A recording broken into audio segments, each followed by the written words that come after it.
very far away. And that's why people tend to shout, hey, Agandi, hey!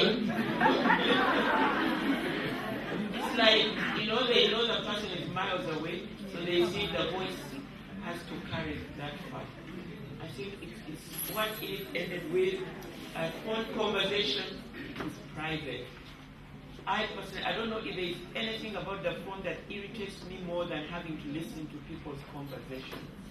I don't like to hear what people are telling others over the phone. Some of it is so private, some of it is so personal, some of it is devious, some of it is lies, because people just use the phone in that, and it's a bit irresponsible. When you saddle people around you with these conversations that they don't need to hear. So for me, because this is what irritates me the most, that's what I wanted to say, that we do not need to shout. Because that person actually, technology has brought them very near. You can even whisper through your phone and they'll hear you. So they are very near, they are not far. The other one is actually what is absolutely rude when you are in a meeting, in a workshop, in a conference, and people are busy reading their emails on their phone or their WhatsApp or these other social platforms, just communicating and actually not paying any attention to what's going on. Sometimes you've gone officially to represent your office in a meeting. They expect you to take something back to the office, but you are busy carrying on with your conversations with your friends. That, again, I think is something that each one of us at a personal level we can do something about. We truly can begin, we can decide that no, I don't need to depict myself as a MEMPROW girl as an irresponsible person or as somebody that's going to be crowding the space for others because I have a phone. There are certain things we don't like, which are acceptable in society, but as far as phone etiquette is concerned, that conversation should be private, isn't it? Quietly, you do not shout, but I've seen people who do something like this. They speak to their phone like this. Have you seen that? And then they speak back here. And again. And back. And I keep wondering to myself, is the person on the other side saying they can't hear enough? And yet to understand that. But when it comes back to when and how to answer our phones, you've given the answer. Everything you do not like about what happens on our phone is not socially acceptable. And it's only in Uganda that you will find people in office spaces using their phones. In other countries, you walk in, that phone is off. You're only using the landline for official work. But your mobiles are switched off. And you will even be docked your time. People will be looking to see how much time you spend on the phone. And they'll be asking you to even clock in. If you are in marketing or sales, you'll be expected to bring a return on the minutes, hours you spend on the phone. Some organizations, even when you ring, you'll receive a message saying this phone call is being monitored. Have you heard that anywhere? This phone call is being monitored before they put you through the person you're speaking to. Okay? And as we speak about the phone, I think it is the same thing with computer and internet. How much time you spend on the internet and what you actually say there. Okay? That slang, someone talked about slang earlier. Yes, you can use your slang, but when you're writing official mail, no slang. Are we agreed on that one? Then you must go back to your P4 English and remember to start the letter correctly. Dear sir, dear Dr. Tadria. If you know the person's name, you actually put them there. Do not say dear Mr. Stroke Mrs. You must find out if the person is male or female and do the necessary. But for the phone, everything that you've spoken about that is annoying you is a no-no. It means, as MEMPROW persons, we shall not shout on the phone. We shall not be on WhatsApp groups that upset us. You can remove yourself or you tell the administrator, I don't know this thing. How do you get off a WhatsApp group? You leave. Then you send a message saying, number so and so left. Then the administrator starts wondering, why did that person leave? Okay? So, consciously, or shall I say now subconscious, the way we were brought up entails that we must be fair to the people around us. And so for most of the things that are uncomfortable to us, they are unsafe. But that is the norm, isn't it? You will automatically feel that you have to do the right thing, and you will not shout on the phone. And sometimes when you do, you might even be not talking to anyone. Have you noticed that? When you get out of a tight situation, and you pick the phone and talk to someone. Does it happen? That happens. You can use the phone to get out of a tight. Oh, my phone is ringing. Excuse me, please. And you're out of there.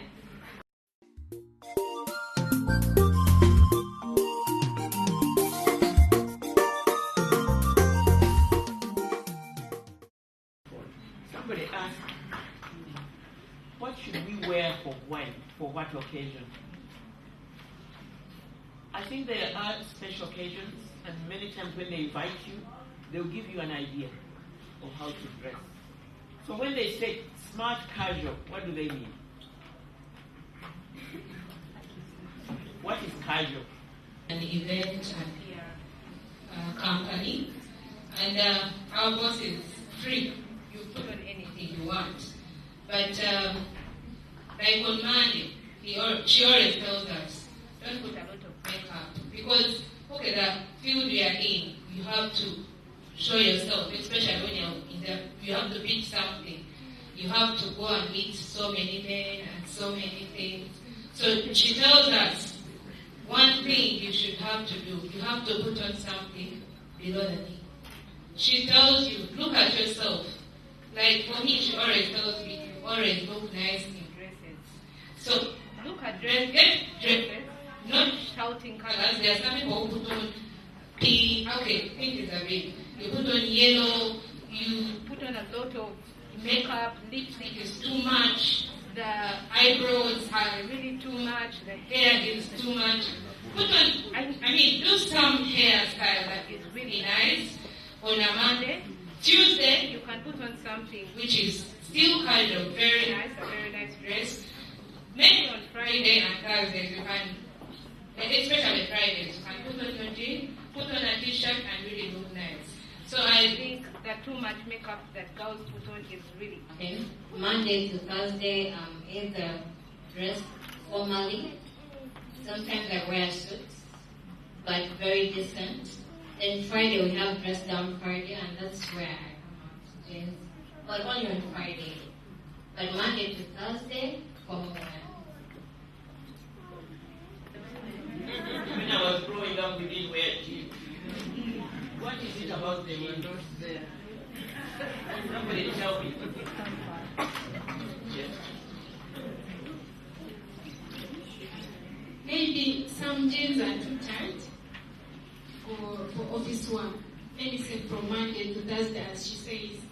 So there are those skin tight jeans that you can't really take to office on Monday, Tuesday, Wednesday, and Thursday. But on Friday, if it's a company that you're supposed to put on, let me say a t-shirt or an office shirt, it's okay to put it on. But there are some jeans that you can't really take on Monday to office. So where do you take those which are skin tight? You can't take them to the office. There you go in the places where people don't see you or what? No, it depends on the occasion. As you say, you can take it to a barbecue. You'll know wage and but not to office. People that MEMPROW boys, I hope no MEMPROW boy who walks around with their underwear showing all over the place. Because that's something that I see around Kampala all the time. With people look like their trousers are falling off from their backs. And the images I see of some women here in Kampala is wearing jeans that show every curve and bulge and pattern of your body. And I'm serious when I say, what is it about jeans that makes people want to expose every inch of their body? What is it? Who says that it is attractive? some friend of mine at work, she's kind of fat, hips, her butt is big and all that. So maybe she feels like when they put on the dresses and the skirts, everything is free, shapes and all that. But they put on these tight things to put everything together. Yeah, so they don't shake stuff. Wow. Made jeans, but usually this is what you hear. For security purposes, when you're moving at night, so that they always know the people told us our entrance. But it's usually safer to put on a tight patch. Because by the time a rapist pulls it down, the whole thing. You wear tells people who you are, unfortunately. Really. Many other things tell people who you are. But the first thing people see is your dress, how you dress. And the styles you choose, the colors you wear. And nothing is wrong with loud colors.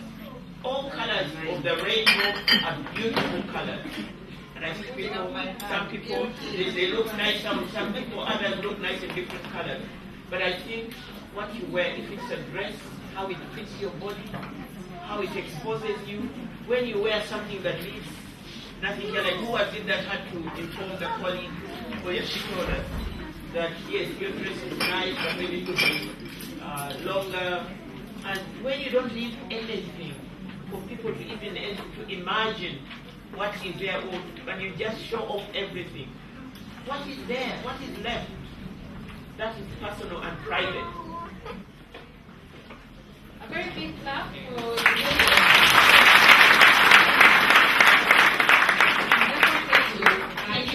sometimes we cannot really dress the way we want because of what's on the market.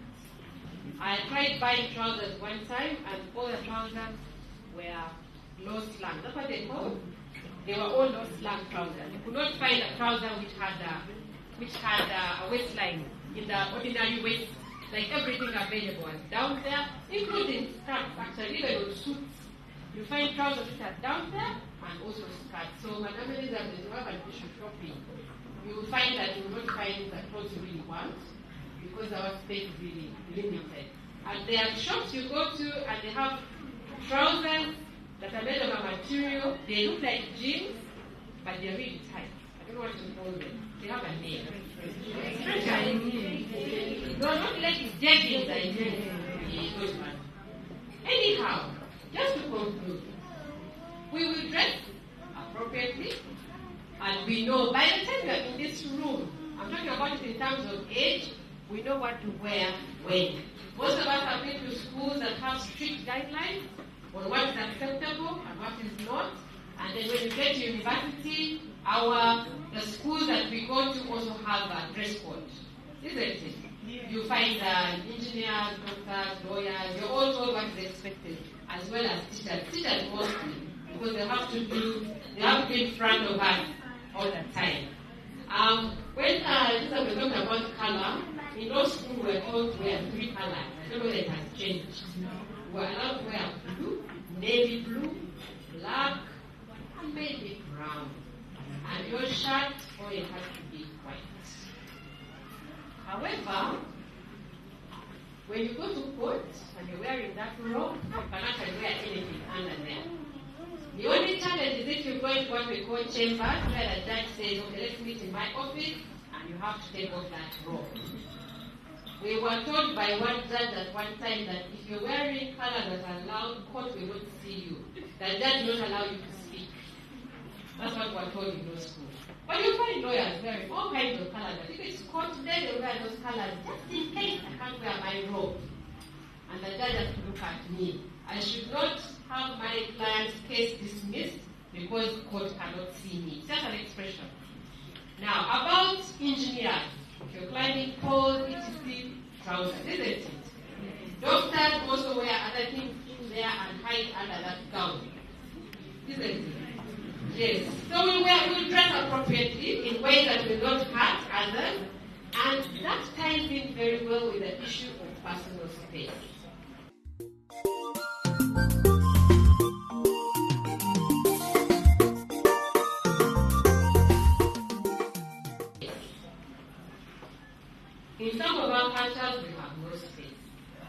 Isn't it? I can talk to you, I can hug you, I can shake your hand whether you like it or not, and I can, be in your space, really. When we talk about space, when the lady who asked the question, I think she was in this corner, she's here. Can you please explain to me what you mean by personal space? Tell us, what is personal space? Someone should stop and know that when I'm talking to you, I shouldn't come and almost be next to your mouth or something. And then it just depends on the relationship you have. Sometimes you don't need to touch someone when you're talking. So that is personal space to me. Yes, thank you very much. Sitting under the bed or in front of the couch somewhere, sharing a data, sharing a cupboard, sharing a suitcase. But as we grow older, many